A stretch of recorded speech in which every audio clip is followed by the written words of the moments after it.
Next up, we have Dynasty by EnV, featured in Geometry Dash, is my understanding. Once again, everybody, this is a Basterd's LFA, a layman-friendly analysis. I'm a professionally trained musician, a composer, and my objective here is to explain things in a way so that you don't have to be one to understand what is happening here, musically. So, if you like the sound of that, make sure you're following the channel, subscribe to the channel, whatever term you're gonna use, like the video, share the video, leave a comment, turn on notifications, become a member. Once again, everybody, what happens if we reach 10,000 before Christmas? The gaming channel. How to request songs if you're not on the live stream. I have a spiel for this and a bunch of other things at the end of the video, so stick around for that. Disclaimers showing on your screen right now, so go ahead and pause the video if you want to read them in full. Otherwise, please be patient with me. I am acoustic and guitared, so please keep that in mind. With that being said, let's do this. Dynasty. Let's go.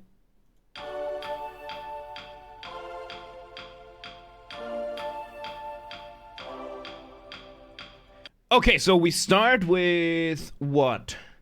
3 main layers. First one, we have our percussion over here, which sounds like one of the orchestral percussions. It kind of like a wooden percussion. Then we are having our initial motif being the smallest version of your musical idea, the essence from which everything else comes from, which is then distributed amongst 2 instruments.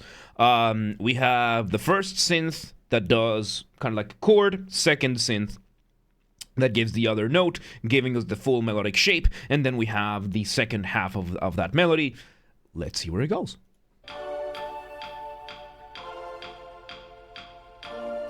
Oh yeah, the other synth seems to be like some sort of strings.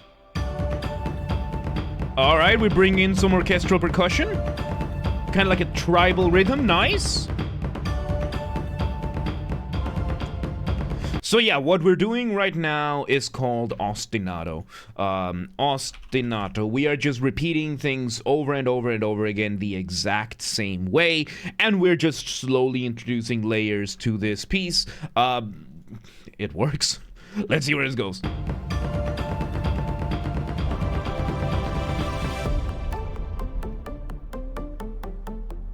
Ooh.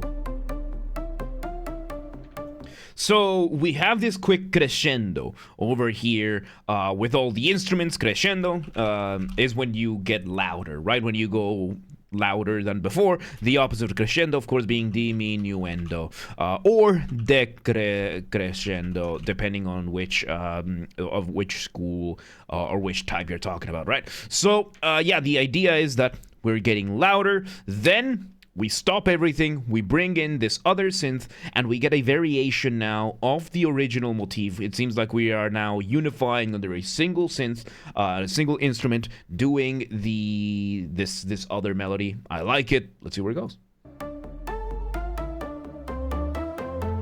Okay, it sounds like 2 synths, actually. Or it sounds like a synth with a slapophone. Is it a slapophone? I think it's a slapophone, right? It sounds like you have an electronic synth with a slapophone. And yes, slapophone is one of the most fun mallet instruments used to welcome today. How you doing? One of the most fun mallet instruments that exists out there. Literally PVC pipes that you hit with mallets. They made particularly popular by the Blue Man Group. That's my understanding, and it follows a similar structure to most other mallet instruments, such as the marimba or the xylophone or the glockenspiel. You know, a similar structure to that, except these are literal pipes. So, let's see where it goes.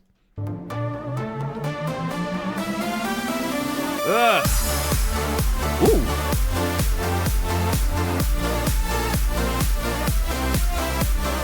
Okay, so now we bring in, so what we've done is that we've introduced the full melody. Now we bring in the drums. The drums are engaging in what is called side chaining, which you can hear it pretty clearly, right? Like side chaining is when the drums interrupt something, and you can hear it, right? Whatever gets sidechained gets the volume turned down and then back up when the drums hit. There's 2 types of sidechaining I've heard. One of them is the gradual type, which sounds like, you know, the knob is being turned down and then back up, you know, kind of gradually, just really fast. And then there's the other one that is kind of like on-off, where the sound just mutes and unmutes. So we have this. I think we did another EnV song. Let me double check, because we've done EnV before. But no, it was V. The other song we did was V by EnV. So very different, right? So we're having this this going on over here, and we have the drums and the bass being syncopated to the drums, right? So syncopation is when you go against the established beat, drum beat, or metronome. The metronome is what is the click that gives you your time signature, right? So we have this kind of thing going on. Good combination. I like the change to the synth. What was it from 10 years ago? So yeah, it fits. It fits, because this is probably a little bit older than that. Let's see where this goes.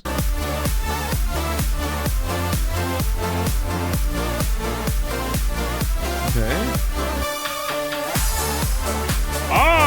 And we engage in a little bit of rhythmic displacement over here. So rhythmic displacement, as the name suggests, is when you displace something in the rhythm. Oh, the data is accurate? Okay, so this is a 10-year-old track that seems to be a bit of a callback to like early to mid 2000s, 2010, because these synths sound very, very much like those kinds of synths we would see back in the day. Still, rhythmic displacement is when you do one of two things. You push something down so that it sounds later, or you rush something forward so that it sounds earlier. In this case, what did we do? We displaced the hit of the drums for just a little bit so that we would have a brief moment of the synth playing by itself, giving us that high note, and then being able to make that hitting from the drums that much more pronounced. Let's see where this goes. Still sidechain. Oh, and we added a hi-hat in between as well. Nice, nice. So the drums are complete now. Nice. Let's hear it.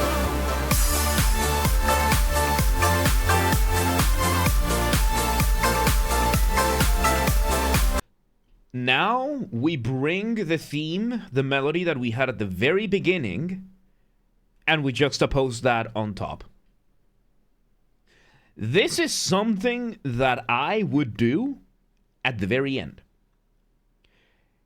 This is something that's being done right here, so chances are we're going to see a different melody being introduced, and we might do this whole thing again. Yeah, like not much else to be said about this, right? Like we just are stacking the different ideas on top of each other. We're still getting that side chaining. It's pretty well made. Let's see where it goes.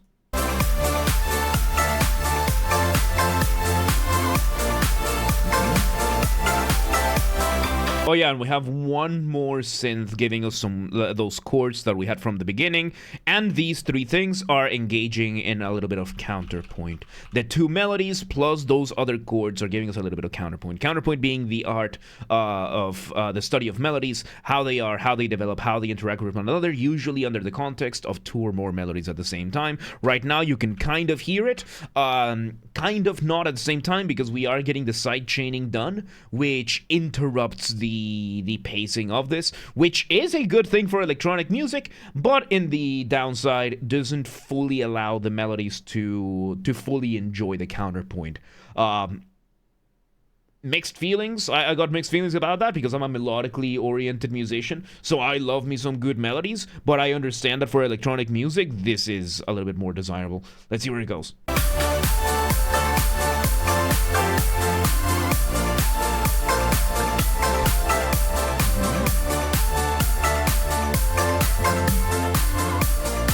Alright, so we just let the melodies play out. Brief moment of just the melodies. What did I say?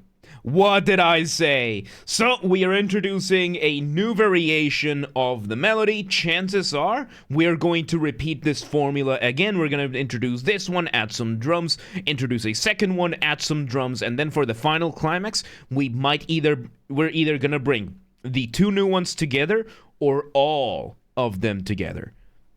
Of course, now we bring this, sounds kind of like a harpsichord, like a muted harpsichord, with another synth, giving us another variation of the motif. Let's see where it goes.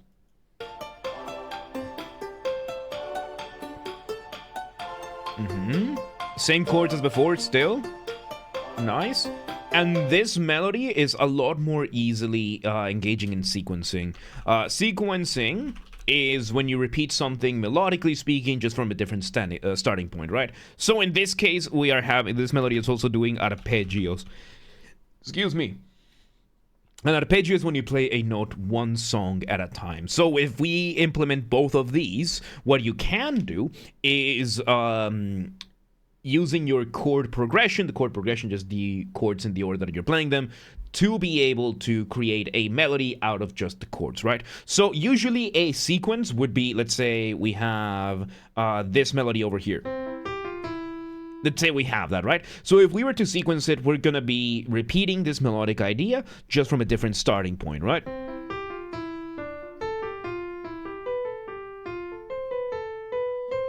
That kind of thing. And yes, we need so many emotes, yes. And then, of course, arpeggios when you play a chord one note at a time. Here's the block chord. Here's the arpeggio. And what you can do when you engage in sequencing with arpeggios, it's, let's say we have our typical chord progression, right? And what you can do is then end up sequencing.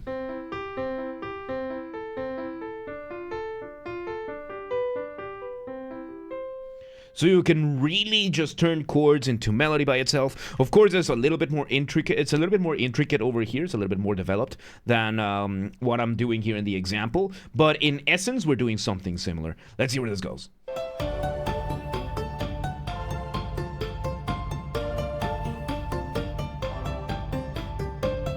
Because, yeah, we're having, okay, so we're having, now that I hear it a bit more, we have two main elements going on over here. We have one melody high up, giving us the high point of the melody, and then we are having this, like, I think it's a harpsichord, a muted harpsichord, just playing the arpeggios that the other strings are playing in the back. Let's see where this goes. Yep. Yep, that other melody is syncopated. We remove, and now we bring the focus just to the piano, so it's a piano at the end of the day. We're building up, setting up, build up. What are you gonna do with this?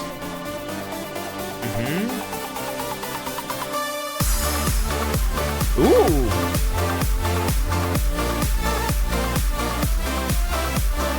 And we drop the beat, bringing back the part that we did before. Nice and climactic, I would say. Let's just see where it goes.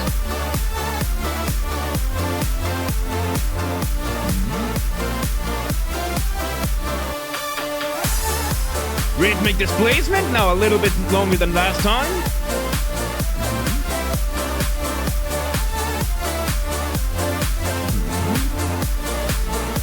Still have a minute left. Where are you going to take this? Alright, we're repeating basically beat for beat what we did back here, okay.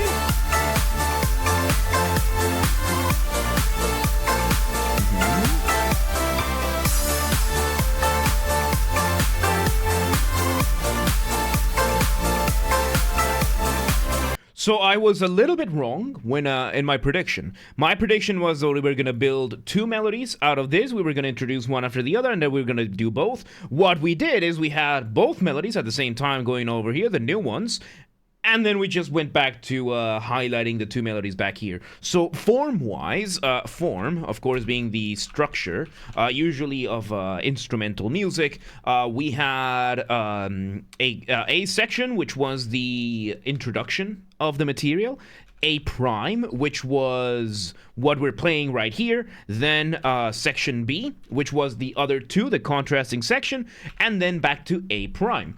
This is a perfectly fine form to have.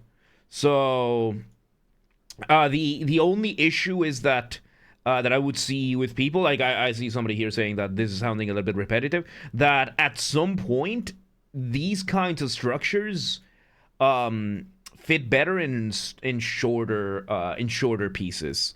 I think it's working. I think this is working because the stuff is pretty good.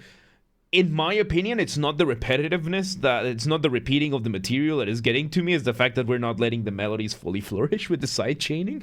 But again, it's electronic music. It's side chain, so I completely understand that this is to be expected from electronic music. So I have nothing against it. Let's see where this goes.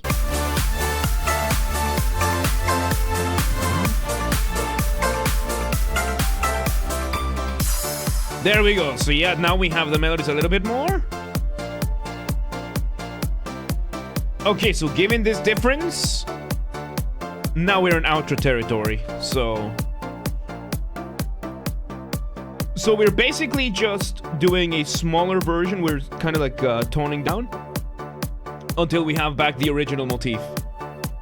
I like this for the outro. How are you gonna end this?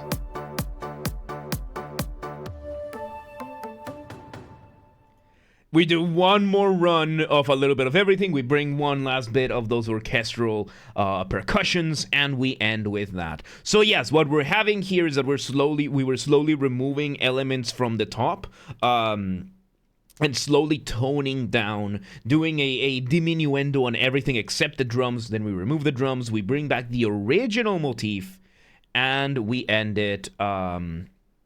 We end it there. And there you have it. Dynasty by EnV.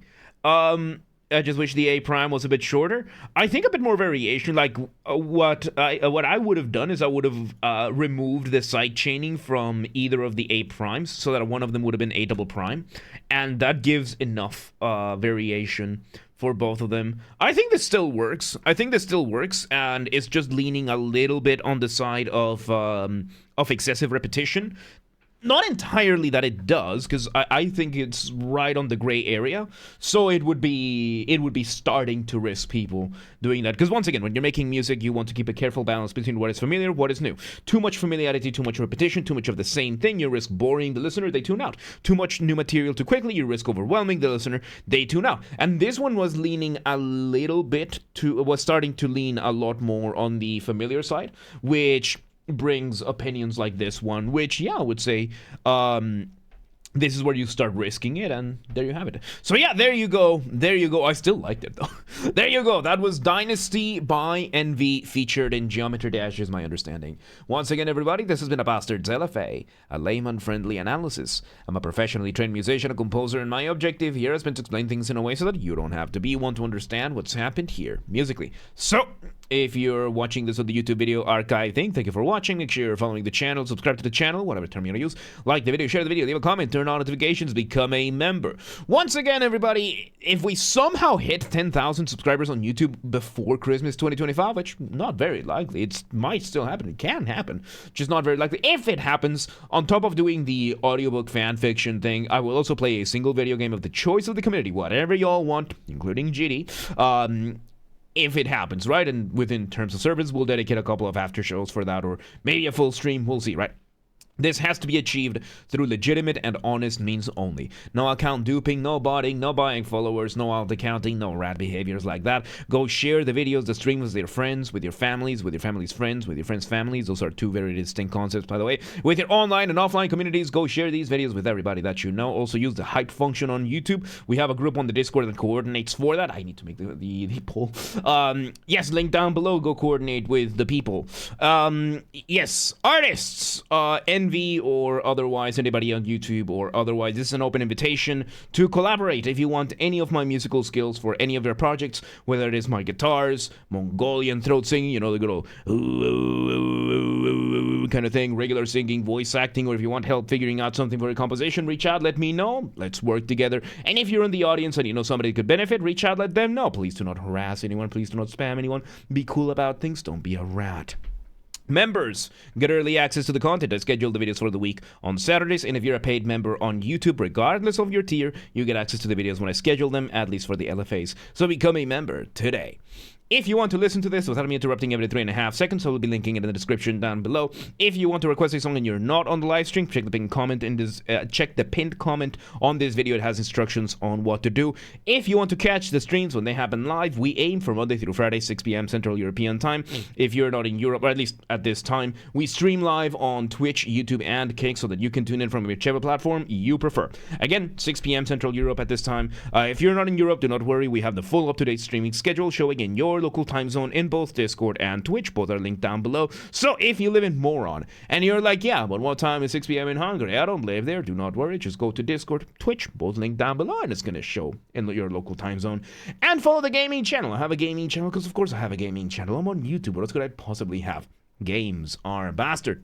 That's where I put the gaming after show recordings when they happen, recorded on the after show during the main channel streams, and then the recordings go here, linked in the description, or just search on YouTube, same username as James R. Basterd, just swap the J for a G, and you got it. And, yeah, there you go. Dynasty by EnV. Good stuff, man. Good stuff. I still liked it. So there you go. Good stuff. Good stuff. But, yeah, let's move on.